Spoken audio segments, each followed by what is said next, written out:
Hello, everybody, and welcome. This is the Apostate Prophet. I hope you're having a fantastic day. I kind of jumped right into it today. I don't know if I did all the settings and everything. I believe everything should be all right. How is everybody doing? I'm today here together with my friend Armin Navabi. Armin, how are you doing?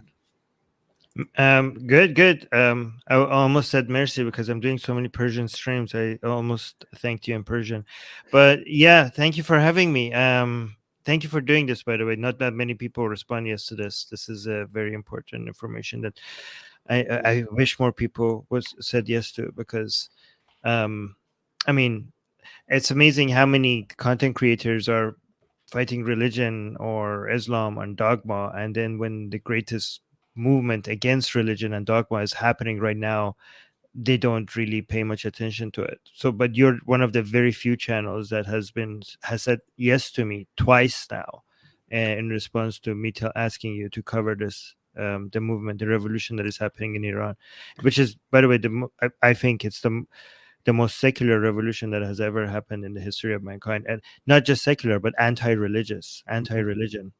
Yeah, so Yeah, again, it's thank kind you of for covering it. no problem. Thank you for bringing it up. I'm doing the bare minimum, to be honest. Do I could have done much more while everything is happening. But it's kind of sad to see that so many people, so many anti-theists, atheists, and all that in the West don't seem to care. Seem to be completely ignoring the whole thing that is going on in Iran, despite the fact that, as you pointed out, this is a huge political, a huge humanitarian political issue, a possible revolution with enough support by by secular people against an a brutal theocratic regime that abuses democracy and oppresses people to brutal extents in the name of their great religion.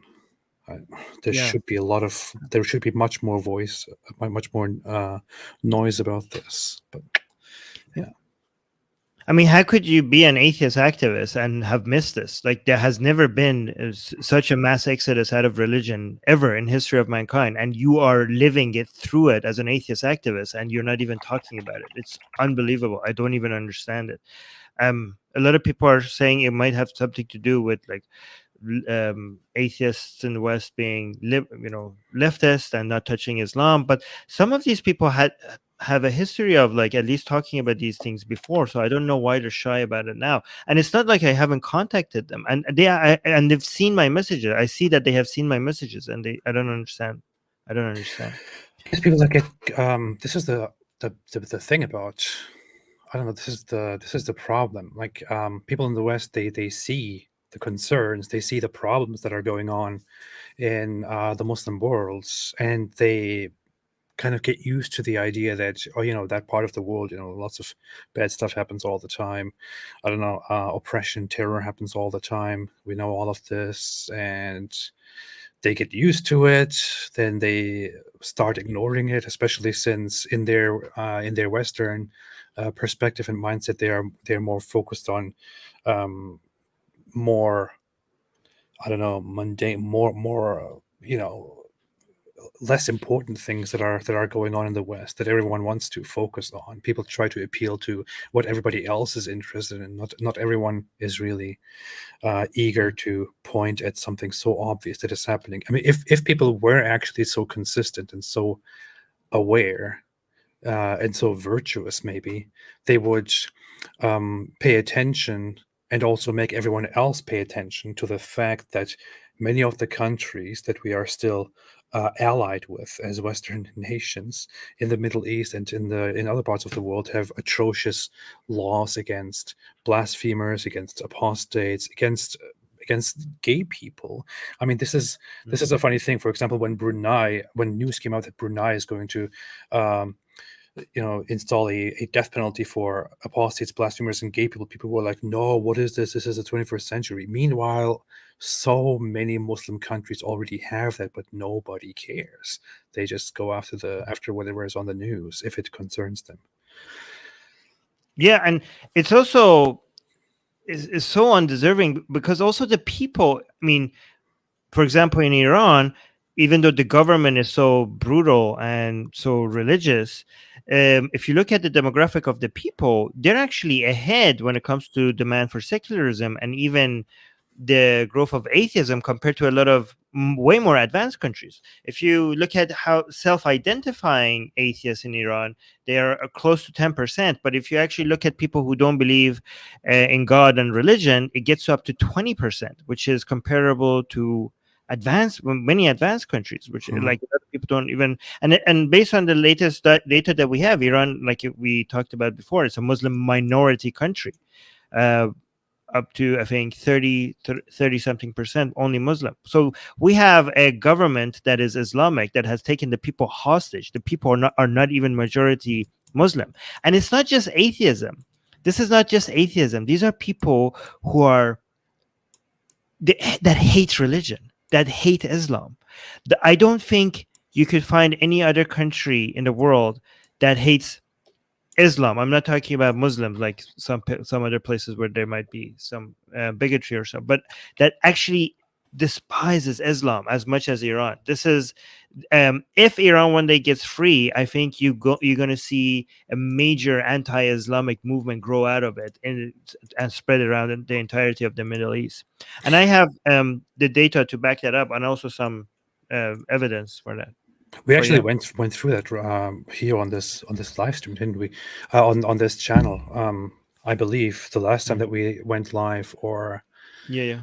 or before that, I don't know, but we did talk about the fact that there was a survey which showed that many people in Iran, maybe most people, don't really believe in Islam anymore. They don't really believe in the core Islamic beliefs anymore, which was Mhm. pretty surprising. And Yeah, and and this is also the and it's the regime that actually probably caused this. So maybe we should ironically Mhm. thank them for having such a the horrible only system which pushed people away from Islam. Yeah, the only good thing about this regime is that, but and the interesting thing is that there was a major part of the population that wasn't just against mandatory hijab. That was one question that you saw the majority of people were against. The polling showed that the major part of the population is against hijab, Hmm. not mandatory hijab, against hijab as a whole, as a concept. Not so they're against both mandatory hijab and voluntary hijab. This is like a lot more radical than a lot of anti-religious people in other countries. So Yeah, yeah, yeah, but yeah. So now what happened is, so inside Iran, like you know what me and you do, especially you, right? um there are a lot of people who do that inside Iran, right? So, but obviously anonymously. Like they have Telegram channels, they make videos against Islam, and they spread it around. But me and you are doing that from a position of safety. I mean, relatively, because I know you've been threatened a couple many times, right? hmm, But they are doing it from inside Iran, knowing that the punishment for it is execution. And just yeah. recently, two of these people were just executed. I don't know if you want to see their pictures. Let's do that. Let's do that. If you want to share your screen, I will leave you to that. Okay. So these are the two people who were just executed. They were both, according to their sentences, they were managing a Telegram group where they were posting content against Islam, including insulting content, including burning the Quran and stuff like that. But it was apparently a semi-popular Telegram channel, and so they were caught with and now they're executed, right? Hmm. So their names are Yusuf Mehdad and Sayyid Sadrullah Fazali Zare. So they both had Islamic backgrounds. They both had religious background, like they came from religious communities, but they both turned to ex-Muslims and were making content against Islam while living in Iran. Also, the interesting thing is that both of them, while they were still anonymous and nobody knew who they were, um, they both saw clerics announcing that whoever is managing these Telegram channels need to be executed. So their execution sentence had came out before they were even found out, and they still continued their activities, showing Wow. how much they believed in what they were doing, right? Very defiant. So Yeah. yeah. So I posted this on Twitter. I will just read what I wrote, so I give people a quick summary. I wrote this. In Iran, 2 prisoners, Yusuf Mehrad, here it says Mehdad, but I think it's wrong. It should say Mehrad, not Mehdad. Yes, Yusuf Mehrad and Sayyid Sadrullah Fazli Zareh have been transferred. Oh, so I posted this before they were executed. Okay, so they were transferred to solitary confinement, and we were trying to make a lot of noise, trying to get people to post about it, and there were a lot of people were going in front of the prison trying to stop the execution. And this was also in response to, let me find the tweet for that, the sister of, oh, here it is, right? So this is a plea for help. This was right a day before the execution, right? It was a plea for help from the sister of one of these the two guys, Yusuf Mehrad, and here this is what she said. She says she posted this and trying to get the execution to stop. So she says, Salam. She says, hi. من خواهر یوسف هستم. I am the sister of Yusuf. اعلام کنین فردا ساعت 3 صبح قبل از اذان صبح همه جلوی در زندان باشن. She says, please let everybody know tomorrow 3 in the morning, before the morning azan, the call to prayer, to be in front of the prison. The reason why she said that is because they execute, listen to this, third one, they execute people at the morning azan, at the morning call to prayer, right? So they have to even remind people that this is about Islam. All the executions are like that, right? So you actually, I wish I had this ready. There are a lot of people writing on walls. They say, I shit on your morning prayer. That's what people are writing on walls in Iran. And because they say you take the best of us with your morning azan, with your morning call to prayer. So I don't know what this government is trying to do, because everything they do is making people hate Islam more and more and more, because when they do this. But so then she continues, it says, تو رو خدا ما دست به همه چیز زدیم هیچی نشد. She says, please, we tried everything, nothing worked. فردا قبل از اذان گفتن تموم میکنن. They said tomorrow right before the morning azan, the call to prayer, they will kill them. مردم کمکمون کنن. Say tell people to help us. ما الان راه افتادیم عراق. Like she says, we're heading towards the prison. صدای ما باشید. She says, be our voice. هر جا میشه اعلام کنید. Like, tell this everywhere. Obviously, it didn't work. They were executed. They were both executed. And let me tell you, the way they execute, I want to remind people how they execute in Iran, because I don't think there's any other country that does it this way. Like every other country, when even the countries that have executions, they try to do the execution where it's painless. In Iran, where they hang people, it's not the same way that the way you see it in movies from the Wild Wild West. You know how in movies from the Western movies, when they hang somebody, a trapdoor opens underneath you and you fall and your neck breaks and you die right away, right? That's the so-called humane way to do it, if you could call it that. But in Iran, they can't even do that. The Islamic Republic of Iran has managed to be even more barbaric than Islam. I know that's very hard to do, but in Islam, what they do, the way that you're supposed to be executed is to cut your head with a sword, right? So, and it's supposed to be with one swoop, not like so that you don't torture the guy to death. But they, in Islam, the Islamic Republic of Iran, they had to be more barbaric and sadistic than Islam itself, which is such a hard thing to accomplish. What they do is that they put the noose around your neck and they lift you. Oh yeah, and they lift you with a crane, right? Is that what they do? Yeah, with a crane. So you suffocate slowly, right? And the pressure on your neck is so high. Some people had chewed their tongues out. Sometimes it takes up to 20 minutes for some people for them to die. They have a doctor there and they come and constantly check you to see if you're still alive. That's how they kill people. I don't understand why they have to do that. Why do they lift them so that they die slowly? I don't understand. I mean, I do understand. They want to induce fear. It's a fear tactic, right? So, yeah. That is just, it is so messed up. I mean, there are public executions in place in different countries, and where public executions are also supposed to serve as, to induce fear, to make others not commit the same crimes.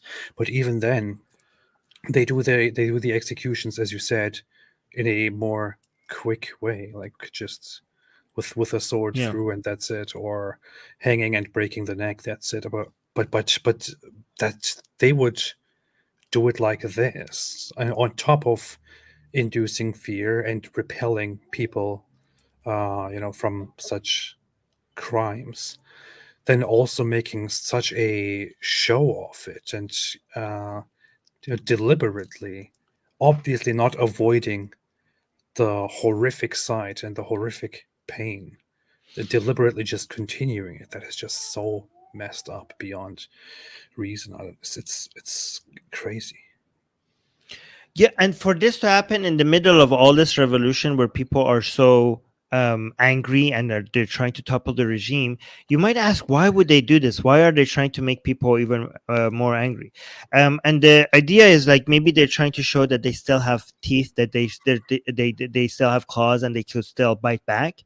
But if the goal is that either the goal is to make people fear insulting Islam, or to show that they have power, but the response should be, I think, in my opinion, and you could challenge me on this, because I've been arguing this against many other atheists in Iran. Like, they're in Iran right now, the atheists are in two camps. One's that like, oh, we shouldn't be insulting Islam, we should only be criticizing it. And other people like us are like, no, if this is what they are killing people for, we need to do this. We need to do exactly what they're killing people for, 1,000 times more, right? Yeah, you cannot So step down.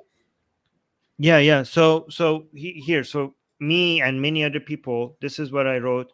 And I said, 2 individuals in Iran have just been executed on charges including insulting the Prophet, apostasy, and the desecration of the Quran.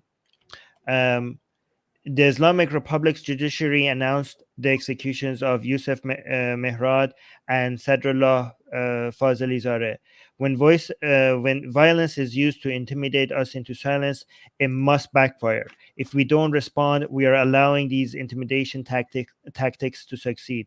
I urge you to post a video or an image where you desecrate the Quran. Our lack of response encourages further violence, right? So I also posted this video, but I'm going to show you a lot of other Iranians did the same thing. And then after I show you that, I also want to show you the fact that to show people why this is a bigger movement. This is like a major anti-Islamic movement happening in Iran, right? Here's just a gift from me before we go on here. Oh yeah. Yeah, Oh, yeah. Let me join you. Feel free to join in.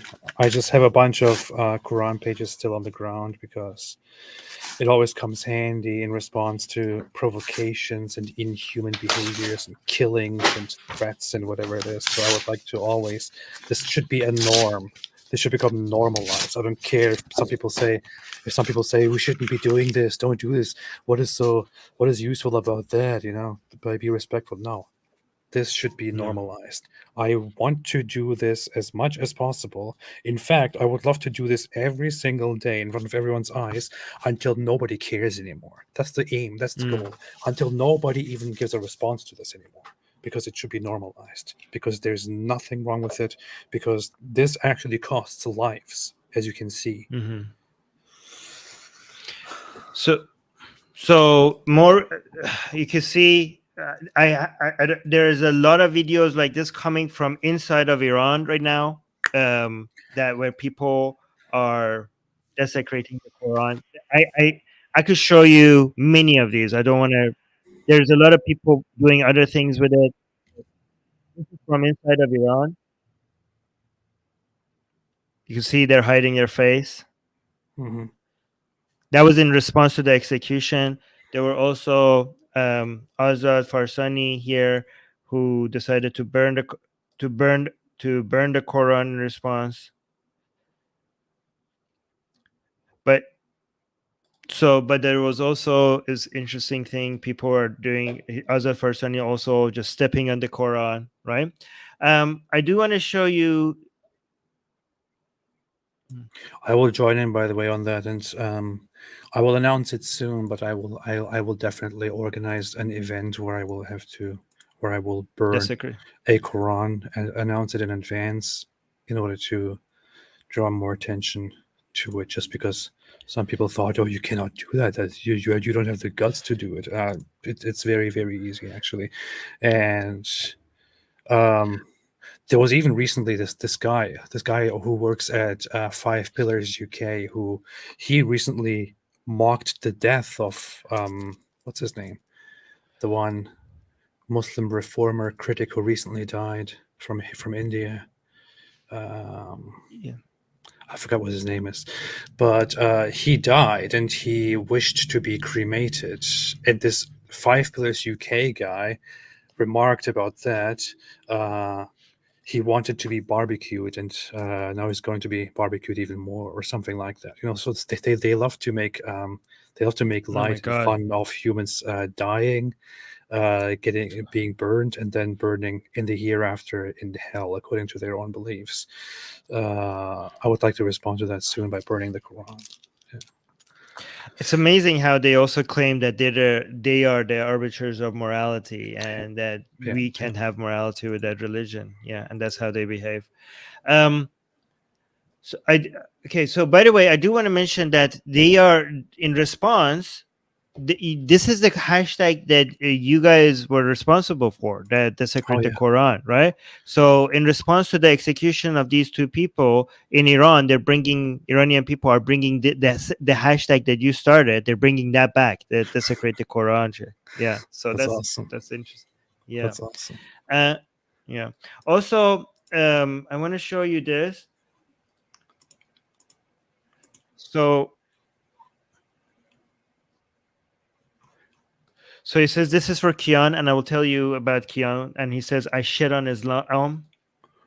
So there's a hashtag that often gets trended in Iran. It says, "Redem to Islam," which means I shit in Islam. Oh. And he says that was for Kian. That was for shitting in Islam, and this is for the two people that you executed today. And then.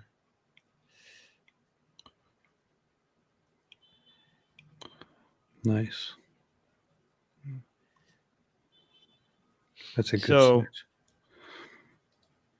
Yeah, but so Kian, so he then burns them, right? But Kian, let me show you what Kian represents, okay? So Kian Pir Falak was a 9-year-old boy that was killed during the protests by the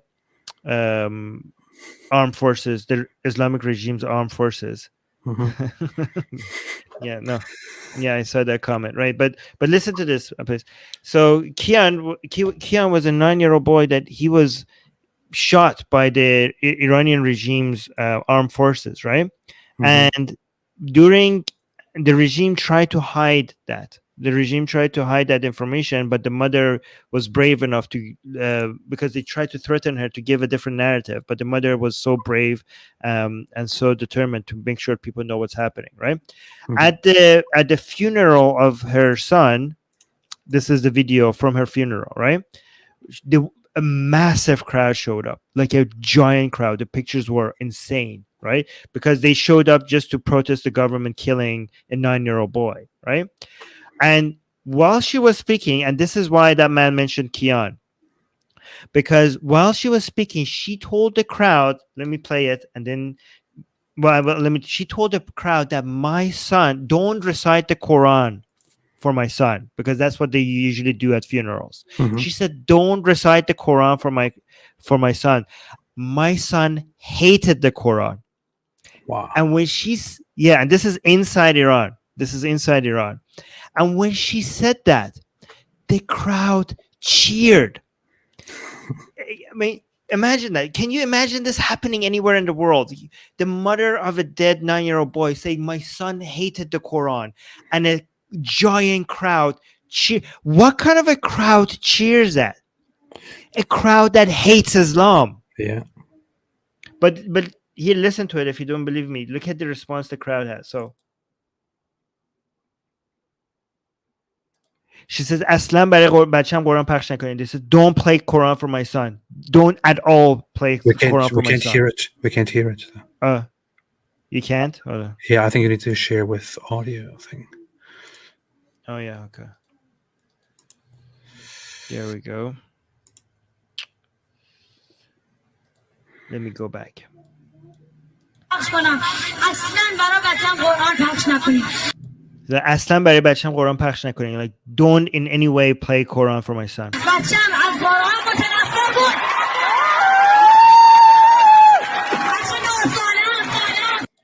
That's the response. Like, my child hated the Quran, and the crowd cheers. Wow. The crowd cheers inside Iran. This is the response to somebody hating the Quran, right? Wow.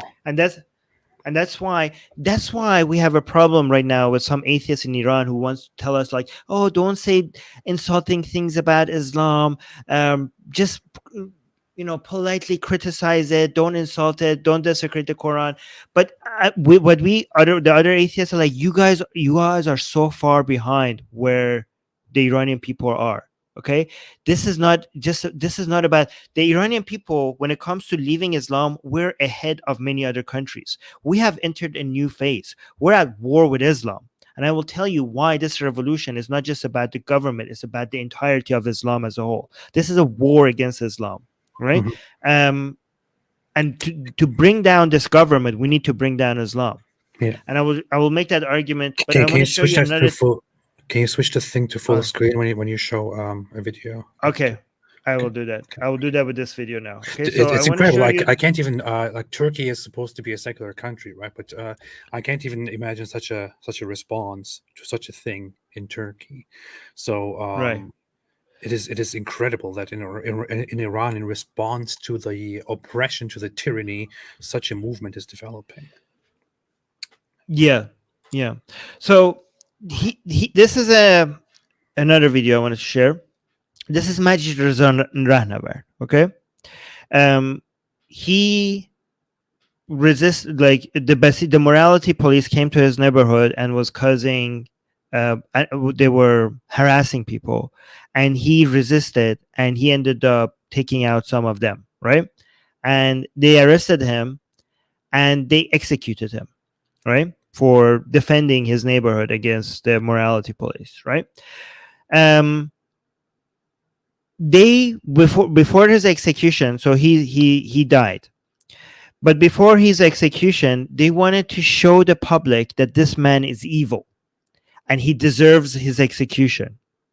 So they recorded this to embarrass him. But it backfired. What he said in this video turned him into a national hero. He was already a national hero, but he became a lot more popular. Like, this shows how out of touch the government is with the Iranian people. So listen to what he said. And remember, this is him in arrest. Like, look, listen to what he's saying, and imagine the bravery that it takes to say this, not knowing whether you're going to be executed. While the Islamic regime holds you, this is what you say. And they wanted to get this on camera because they wanted to show everybody that this man is evil. But look at what he says, right? Hey, like, what did you write in your will? Like, tell people what did you write in your will. They want to embarrass him. They want to show. Like, I told them where to bury me. I don't want them to cry at my grave. Like, no, look, he's like, no, he wants them to tell the other part. He said, you you don't want them to read the Quran. You're like, yes, don't read the Quran. Don't read the Quran for me. Don't pray for me. They're like, I want them to be joyful. I want them to play happy music. Right? So he says, when they kill me, don't read the Quran. Play happy music at my funeral. Right? So yeah, that was it. Wow. Right? Yeah. And it's amazing. This turned him into a hero. It had the opposite effect of what they intended, right? And again, this is why I'm telling you, this is a secular anti-religion revolution. And I have more to show that this. You are right. that These guys don't know what they're dealing with. These they have idiots no don't. idea. They have no idea what they're dealing with. They don't. They are out of touch with how the people actually feel, especially how probably the younger people probably feel about this. Just, I mean, wow, wow. Yeah. This is By the way, pretty solid. Though. yeah, guys, remember this guy's name, Majid Reza Rahnavard, because this guy is our hero. This guy defended the people in his neighborhood against the regime, and then he died for it, right? Mhm. I want to show you other heroes. So right now, the regime in Iran is very, very scared because of the Mahsa revolution. They came very close to being toppled, right? So now they don't want to enforce the mandatory hijab laws like they did before, because they know if they enforce it, another Mahsa will happen and there will be a major wave coming at them, and it could be the last wave of protests, right? That will end them for good, right? So they are stuck right now because they don't want to enforce the hijab laws, but there's also a lot of very, very religious people who are now turning against the government because they said that this is supposed to be an Islamic country. Why are you not enforcing the hijab laws, right? So they're stuck between the people who are secular and then the majority, but also a minority of people who are very religious. But even though they're a minority, that's the last leg of support that the government has. So if they lose them, they have no one. So this is a very difficult situation for the regime right now. So because the regime is not enforcing the hijab laws anymore, there are some religious people that are going around and they're becoming civilian enforcers. They're trying to enforce, like they're trying to tell women to cover up, to wear the hijab, right? So, and they get surprised how people react because now people feel like they have the upper hand. These are the same people that used to get intimidated by religious people. Now the tables have turned, and this is a video of that, right? So you have a religious guy on this train, on the metro, trying to tell a woman to cover up. So right, and this is not a police or anything. She just is a random religious person, right? Trying to take the law in his own hands, and this is how people respond. Look. So people in the train are telling him to get the hell out, get out, like get the hell out, like you have no right to tell this to this woman to cover. So they push them out. So okay, this is very. So you have to see. This is the small guy. The small guy here. That's the guy who was the religious guy. This is one man that is pushing him out of the train because he dared to tell a woman to cover up. So he pushed him out, right? And look at so you see this guy. This guy is like another big guy. He wants to get to him because he wants to have his way with him, right? And there's a guy in yellow that came from here that he just slapped him, right? So people are basically taking turns to beat the guy, right? So the guy with the yellow shirt here, he just got out of the train just so that he could slap the religious man, right? That was one slap. But also now pay attention to this big guy that got out. This guy, look at the way he's leaving the train. He's like going in like this because he wants to have his turn. This big guy right here. Look at this. Now, look. The guy behind the camera is like, just punch him in the mouth already. Like, why are you not punching him in the mouth already? Like everybody in the station seems to be wanting for this guy to be put in his place, right? And then look at this guy.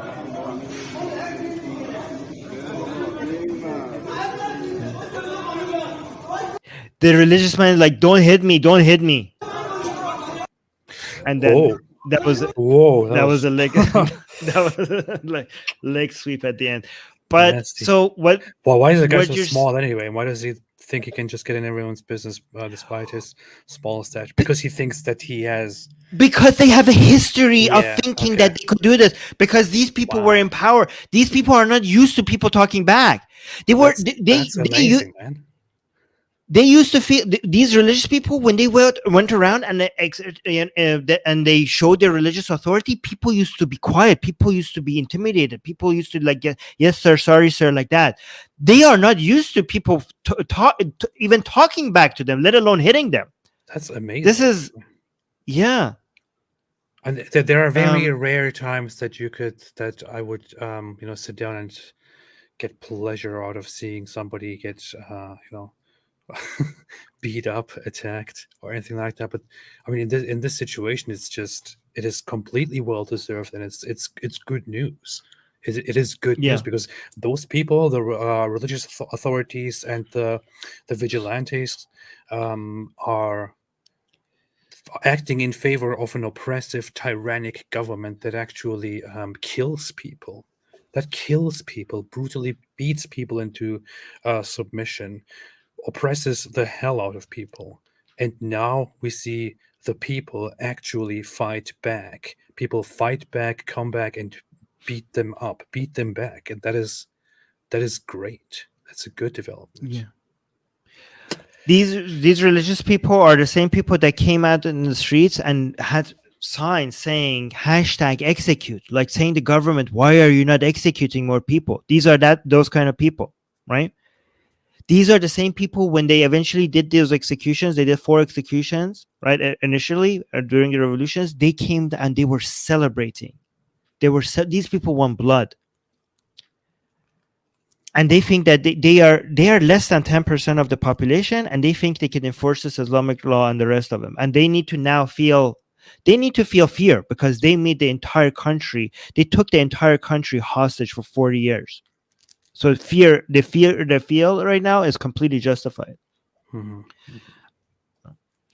I want to show you these are a collection of pictures that I posted from inside Iran. Again, guys, this is inside Iran, right? But that's why you see their faces not shown, right?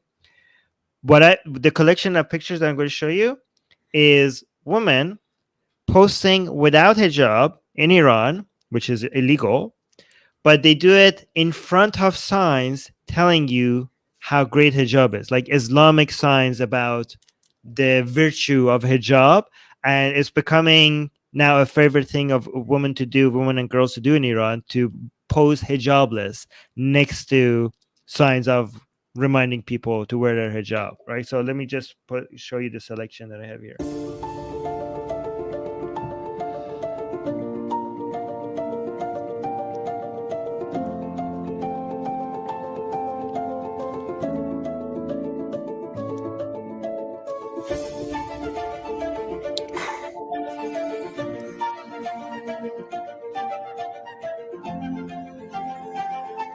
Wow.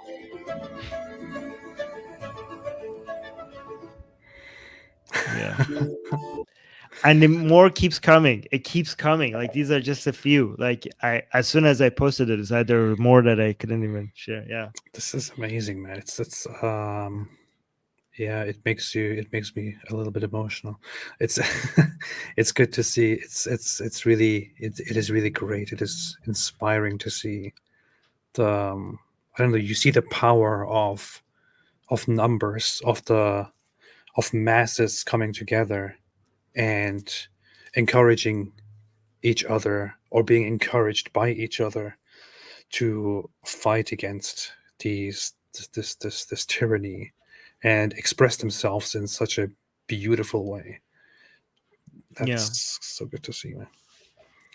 So here's why it's so intelligent for a lot of the people during this revolution to go at Islam, right? Because the entire regime's authority comes from the idea that they are Islamic. Mm-hmm. And this is so if the people don't want Islam, if the people don't want Islamic rule, that means the government has no authority. And this is where the hijab comes in. Because it might seem that this is about women wanting to have the choice not to wear the hijab, But it's not that. It's not about the hijab. That is, of course, something that they want. Okay. But women, just in the same way that the government, the Islamic regime, has made the woman's body and putting hijab on their head a weapon to demonstrate their authority, their Islamic authority, and their power upon the people, right? Because everywhere someone is wearing a hijab inside Iran, was a demonstration that the Islamic regime has authority here, that they have made this. If the woman's body had become a billboard for advertising, for promoting the regime's ideology, right? Mhm. And it's the most visible sign that this is an Islamic country. So in the same way now, women taking off their hijab has become a weapon. Just in the same way that the regime has weaponized the hijab, now women taking off their hijab have weaponized the symbol against the regime. So taking off your hijab is not just an act of protest for your freedom, but it's an act of protest to show that you are weak, that I am doing something against your Islamic laws, that you have no authority here, that you are incapable of forcing this rule on me.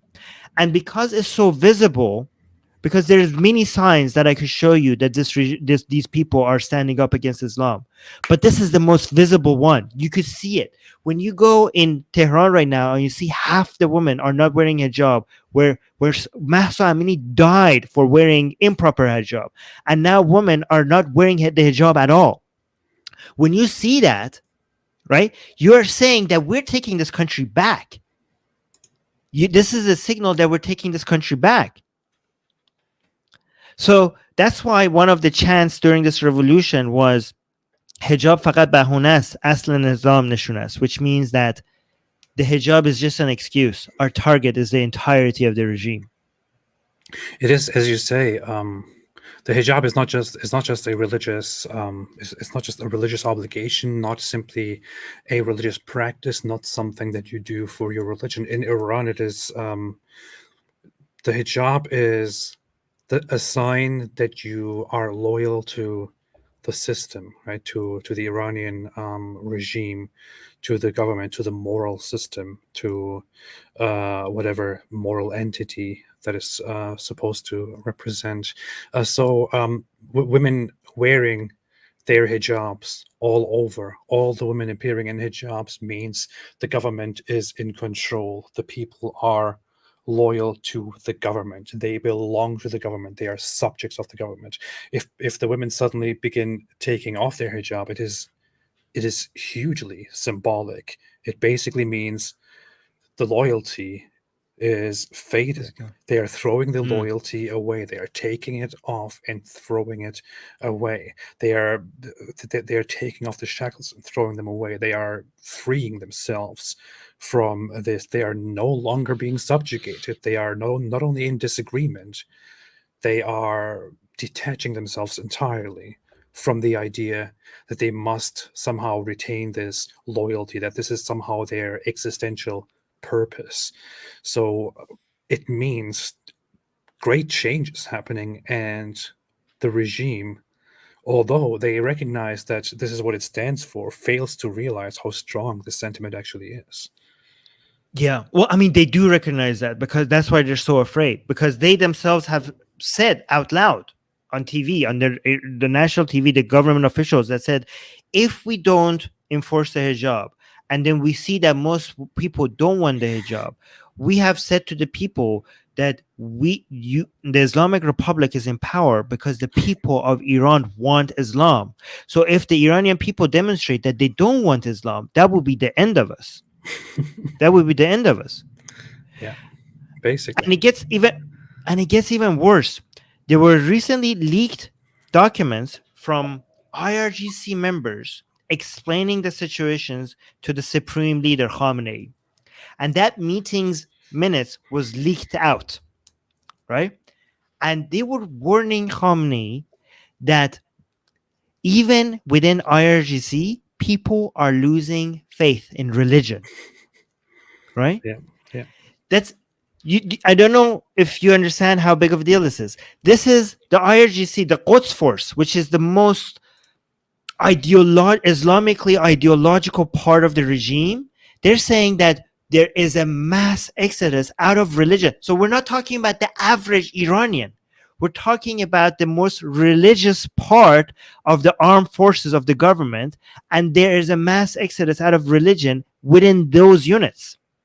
Wow. So this is why again, targeting Islam means that people within the regime themselves, because if they lose the faith in Islam, they wouldn't be loyal to the government anymore, because they have to convince themselves that they are loyal to the government, because this is the government of the Mahdi.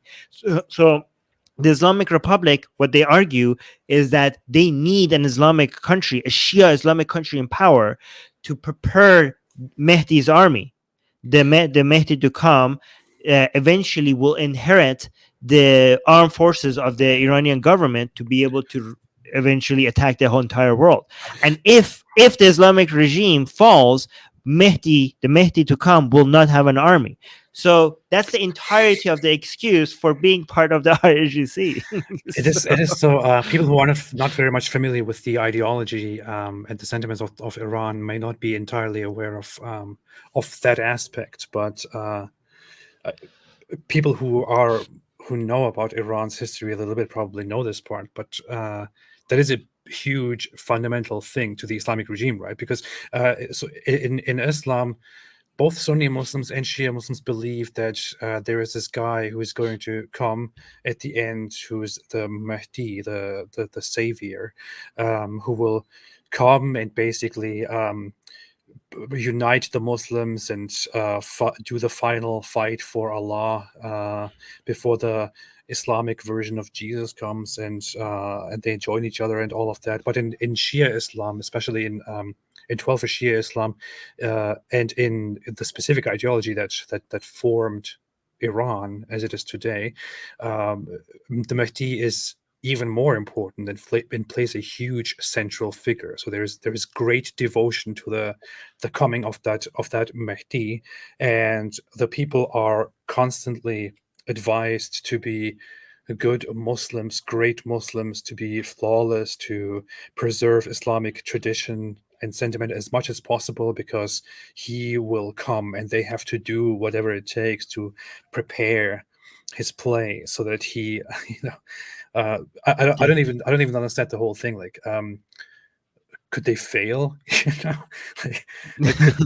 Could they not give him enough when he is here? Or it was weird because they're crying. I see people crying about it. Like, if this regime falls, what is Mahdi going to do? I was like, I thought he has superpowers. I didn't know why he needs your army. Like, what the? That's the funny thing that I think about when they say that stuff. Like, isn't that a divine plan? Like, why are you afraid that you're going to fail or anything? It's weird.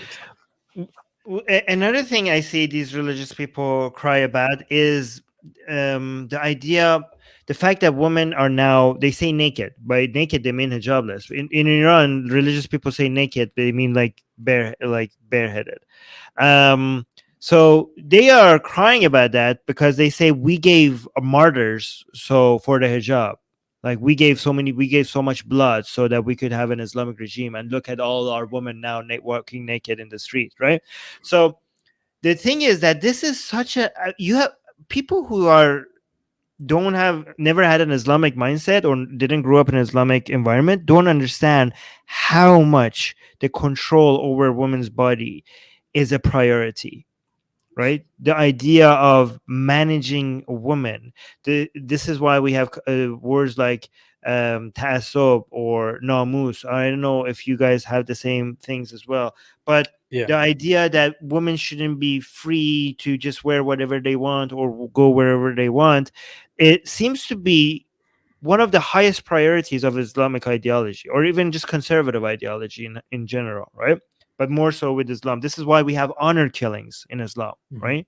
Because the amount of shame and disgust that you feel that is associated with one female member of your family going out and doing something that they're not supposed to, you will the reason why people do honor killing is to just wash that disgust away from them, from their manhood and from their family. Like they think that their entire identity has been challenged as a man when the woman in their family does something like that, right?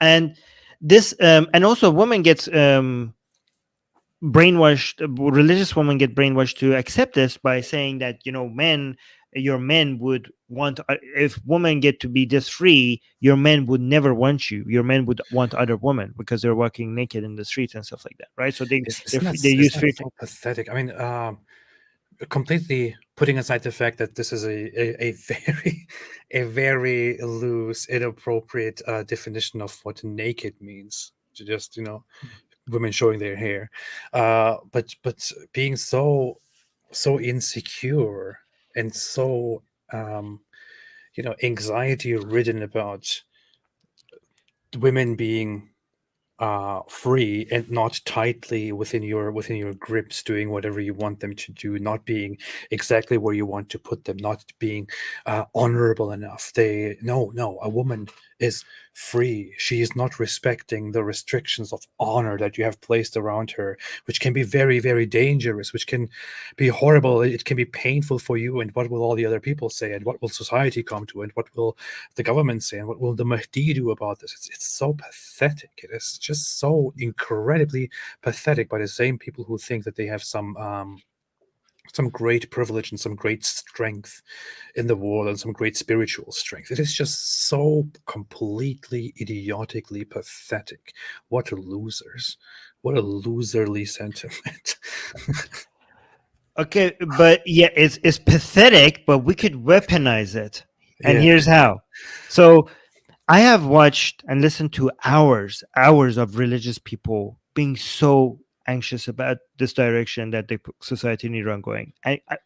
Women crying about it, men crying about it, women like how we will lose our husbands. Men was crying about what about my daughters? How could I make my daughter religious in this environment? Like my daughters will become like these other girls, right? And so them not being able to control their women, and women thinking about them not being able to control their husbands because their eyes will wander without a woman. And this is such a high priority for them that they're willing to give everything for it. Like these are people who wouldn't care if the Islamic Republic just crushes the economy, that they would rather live in poverty and have this chain on women than live prosperous lives and let women be free.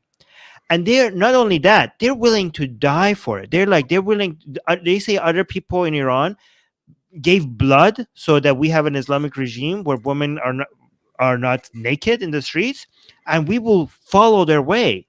And they are warning the regime. They're like, you better enforce the laws. So like, is this an Islamic country or is this not an Islamic country? Because if you do not continue to enforce these laws, we will start a revolution. And this is why, and there's two revolutions that are happening in Iran right now, right? And this second revolution might be the bigger one. So we have a majority of Iranians that are in the streets, that are against the regime, and some of them are in the street that are trying to topple the government. And no matter how many waves they hit the regime with, they themselves are not able to topple the regime, right? Mm-hmm. But by this civil disobedience, they are turning the religious people against the government. So these people's anxiety is exactly what we need. So this is a Frankenstein monster. This is like what the regime has created. You know how Saudi Arabia created ISIS, Al-Qaeda, and then eventually Al-Qaeda turned on the Saudi government? Mm-hmm. This is something like that, but much, much worse because it's internal and it's within the government. This division between the religious people and the government itself, this is exactly what could eventually topple the government. So as much as we hate the sensitivity of religious people over this thing, here it might actually work in our favor. Yeah. So these women in the street without their hijab are actually turning the uber religious part of the Iranian people against the government, and that's eventually what might actually bring the whole thing down. Does it make sense what I'm saying? Like, I No, hope I it, no, explained it well. it does definitely. I mean, and that's the point of exactly picking out the sensitivities of such people, and then in order to crush the source of that sensitivity, you have to use their sensitivities against them. In that case, that would be exactly that. You're right. It makes sense, and that's basically what we're doing with the. Sorry if I just made a noise here. That's basically what we're doing with the Quran, in response to people saying you cannot do that. This is so valuable. This is the most valuable thing, and we then just use that, especially. Yeah. One last thing. Somebody in the live chat is saying, Armin, your revolution will never succeed. I'm sorry to tell you, maybe in 9,000 years. Well, I have news for you. The revolution has already succeeded, and it will continue to succeed. Just look at Iran, okay, now and 20 years ago. And 20 years ago compared to 40 years ago, okay? So this is not a overnight revolution. This is you chipping away slowly at the roots of this regime, and it's a slow fall, but it's falling. We are already seeing it, and it's actually happening faster than many people than I ever anticipated. The revolution is already taking place. Just go look in Iran and see how much freer people are, because they have taken this freedom by force from the government. Yeah, let me actually get the Just casually. Just casual. What? You should do the spit as well. Just casual. I don't like spitting. I never liked spitting. You don't like spitting? No, I don't like spitting. I just want to casually do this all the time, just to desensitize, just to normalize. I want a time when people are like, "Why are you still doing this? Nobody cares anymore." And I'll be like, "Good, perfect." Exactly. Exactly. That's the point. That would be good. That would be good. We should. You know what we should do? We should do ASMR. Have you ever tried? Probably. This is Surah Baqarah. You need to get a special microphone for that, which they use for ASMR. Yeah, I need to. I don't know. Yeah. Watch out. Bismillahirrahmanirrahim. Does that work? I don't know how to do ASMR. That was actually quite good. Yeah. Yeah. Okay. Yeah. A. Hitchens said, "Please show Armin the ridiculous Pakistani shit." Did you see that video? We recently reviewed that a video on here with David Wood, which Harry Sultan, I think, he translated it into English actually from Urdu, where those Pakistani scholars are crying on TV and complaining because people are disrespecting Islam. That was insane. I laughed so hard. The funny thing is, we decided to watch that video live, and I only clicked through it a little bit. I didn't even know what exactly it is about. All I knew is that they are complaining about people disrespecting the Quran. And then we are watching the video, and then only on the live stream I'm finding out that the guy says people are writing the Prophet's name on their private parts.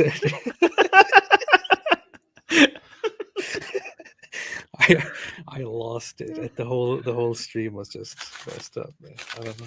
I don't know if he understands that because of his stream, a lot of people might now do that more, because people didn't think about doing that, but now you just gave him an idea. That's like an Andrew Tate backfire, exactly. Yeah, exactly. He's gonna be responsible for people writing Muhammad. Yeah, people shouldn't be doing this. Can you draw in Quran? What do you mean, draw something into the Quran? Can you do you mean is it possible to do it? I don't know. I could draw something. I will probably draw something nice on Quran pages. This should be at this point I want to start a daily show where every day I rip up the Quran and talk a little bit, every night. just expecting everyone to come until nobody shows up anymore because nobody cares anymore. Wait, how many surahs do you know? Do you know? Have you? I I used to just. know all of the last 10. Then Oh, yeah. I It's used to always the know easier Ayatul one. Kursi. I used to know several others like Surateen and Shams, Qamar, and all the others. But Do an MSMR. I don't know Do any one of those video. anymore. Do a 10-minute video of ASMR where you recite one of the surahs, Yeah, and that's you good. just yeah, That's yeah. a good idea. I think it will go viral. I think it will go viral. That's a good idea. Like, I mean, like example, like I recite Fatiha. I don't have Fatiha here right now. I don't even know what. We call They're it. You call it Fatah. We call it Hamd. they're all on the. Oh yeah, in Turkish they say Elham, which I never said. I thought that's stupid. But yeah, so I'm like.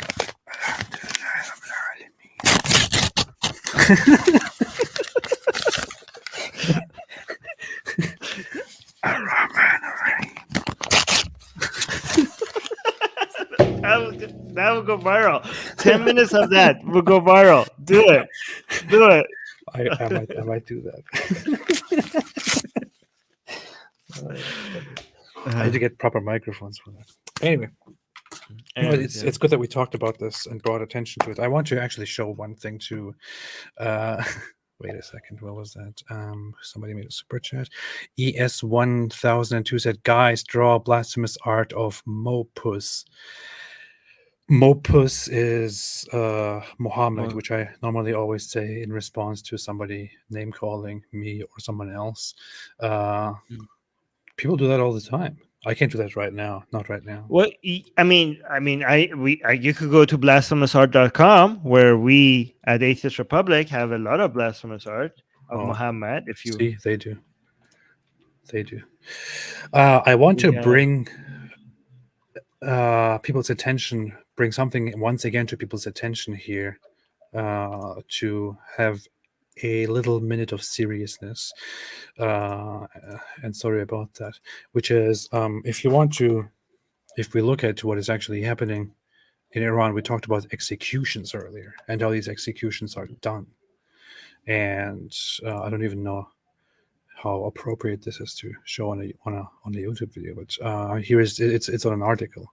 But imagine, I mean, this is considered normal there.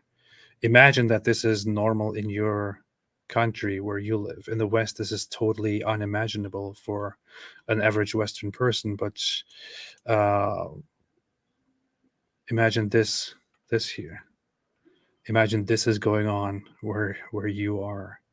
People being lifted and displayed like this with cranes, with these rusty cranes, with the noose around their neck slowly lifted and killed in agony because they deserve. Imagine this picture where you live. Imagine this. Imagine somebody being lifted in public with a crane. This is the purpose of a crane. Yeah, well, floggings, all the other cutting stuff. That's a cutting of hand for Yeah, this guy like they stole so little. Like one guy lost his hand for stealing a sheep, and then the people in the government are stealing millions and millions and sometimes billions of dollars, and nothing ever happens to them. But somebody, because of poverty, goes and steals a sheep and they lose their hand. It's disgusting. Yeah, it is just, I don't know. And here's a graph of global execution tally. Iran is second only to China, but with a much smaller population. Highest when it comes to per capita. Highest, but like relative to the population, Iran is the highest country when it comes to execution. Yeah. So according to Amnesty International, this is what you have. China is here with a huge population, thousands of killings, and then second following you have Iran with a much smaller population, a huge number of executions. And then, of course, you have Saudi Arabia, Iraq, Of course. Egypt, and then compared to that, USA, larger population, 22. Well, this is how messed up the numbers are here. I know. Yeah. Wait, what was that? There. Oh, he Naveed was Afkari. okay. He was executed as well. Yeah. You should see the court proceedings. The way they do this is such a kangaroo court. It's insane. Like I can do an entire stream about how the court proceeding goes and how ridiculous it is. And they show it. They publicly show it as if they're proud of it. It's an embarrassment to any legal system anywhere in the world. Yeah. Let me show you something. Bless. Do you want me to show you the blasphemous art that we do, just as an example? If it's not containing any not safe for work stuff. It does involve two men kissing, but no nudity. Okay, you should just quickly display it here. Okay, just to advertise it. No, so you people ask for blasphemous art of Muhammad, okay? And this is, we at Atheist Republic, we draw blasphemous art. You could find all our blasphemous art. Wait. Can we display the limited? Can we limit the displaying only to Islam? Oh, do you have an only Islam collection? We do have only Islam art as well, but this one is Lord Rama and Muhammad kissing each other. This is not even disrespectful. Here's the point. We draw art that shouldn't be even disrespectful. This is like a beautiful, wholesome kiss between Lord Rama and Muhammad, right? Yeah. This is wholesome, right? But people find it insulting. But look, we draw Muhammad. I don't care about drama. I just want to usually limit the stuff here on the Apostate Prophet channel on Islam. I personally don't care for these those guys. Yeah. well, this is a compliment to both of them. By the way, so we have all this art at blasphemousart.com. If you guys want to go, we have like so many of this. Like if you go to the this is Kali and Muhammad. This is Fatima and Aisha. So this is fully Islamic. Here, this is fully Islamic. No Hindu here. Yeah. By the way, you know why it says Ba'da Muhammad at the top? What? After. Because when Muhammad died, Aisha was 18.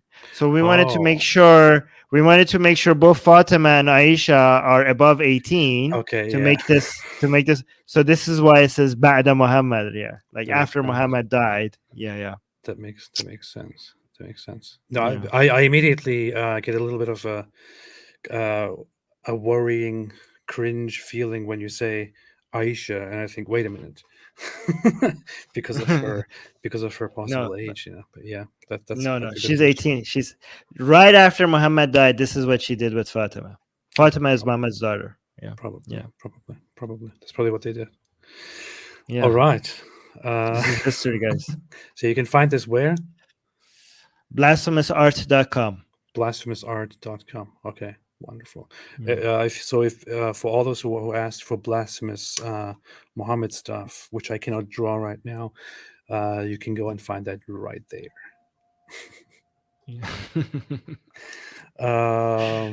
Wait, what? Wait a minute. What would you say? Is it not a good idea to make animations about the most ridiculous parts of Muhammad's life? People, would you not crowdfund this great project?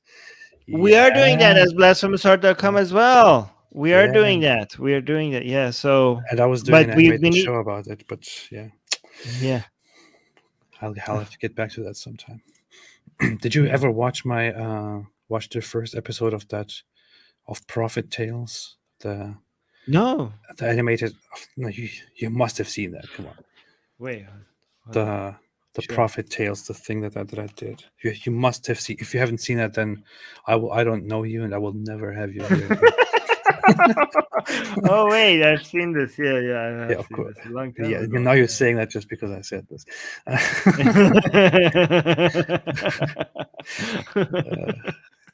Oh my God! I blasphemed against our prophet.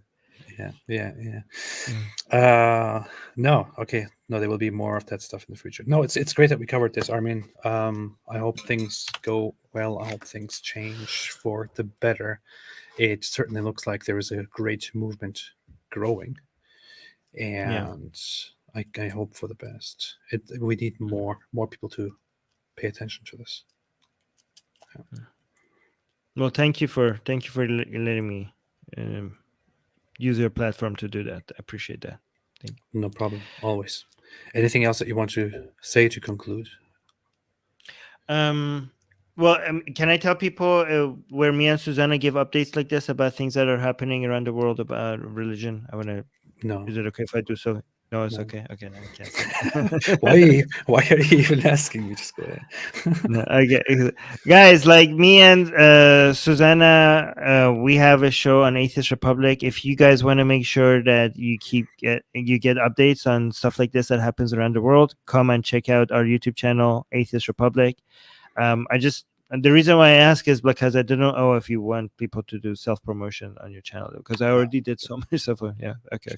So guys, we every week, me and Susanna, we cover 10 different news items about religion, atheism, secularism from all around the world. It's from Turkey, from Iran, from United States, from Bangladesh, from Indonesia, from Philippines, from Egypt, all over the world, from Europe, from Kenya, South Africa, everywhere and there's religion news. We pick the 10 most important ones and we cover them. So if you want to know what's happening religion related around the world, Atheist Republic is a good YouTube channel to check out. Oh, people saying just subscribe. Thank you. Yeah, subscribe to Atheist Republic if you want to know more, especially with a focus on not especially with a focus on, but when something is going on in Iran, Armin and Susanna cover it very, very well and very closely, so you can find updates and commentary there all the time. When most ex-Muslim or atheist channels do not comment on it, you can always find something on Atheist Republic. So I would recommend, and shout out also to Susanna, who's also here. Subscribe to Atheist Republic and find more updates there. And thank you, Armin, for doing this. Thank you for drawing attention to this and for joining. It's always a pleasure. I'm always happy to, and I hope to do another show with you again very soon. Hopefully with better news next time. Yep. Thanks everyone for joining. Have a fantastic day. I will how can I do that without me? Sorry. I will be back soon with more, and we'll probably have another live stream sometime this week. We'll also have a very important live stream next Monday, but before that, also be back again on the weekend with David Wood, and still trying to get back to publishing videos. And here A. Hitchens said, "Is Armin single? 10 out of 10." No, thank you though. And with that said, listen to what Armin says. Yes, yeah. You say it. Oh, I should. Oh, stay away from Islam. Oh, yeah. That was. I was waiting for you to say. You're waiting for. But hey, I have somebody else. Stay away from Islam. Yeah. And here's going to be somebody else also saying it for us. Stay away from Islam. Okay. Okay. See you. Wow. Wait, what was